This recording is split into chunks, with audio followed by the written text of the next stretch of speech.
Alam mo ba, sa Pilipinas, ang sabayang paggamit ng kutsara at tinidor ay naiibang gawi sa pagkain na naging karaniwan noong panahon ng mga Amerikano.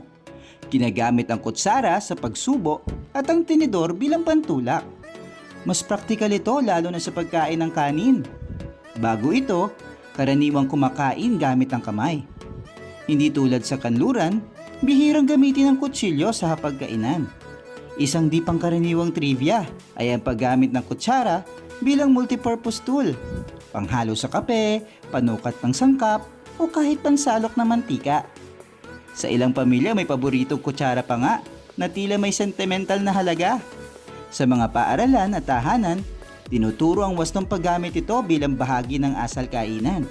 Isa itong patunay sa ating kakayahan na umangkop sa pagbabago habang pinapangalagaan ang sariling gawi. Hanggang sa muli, paalam!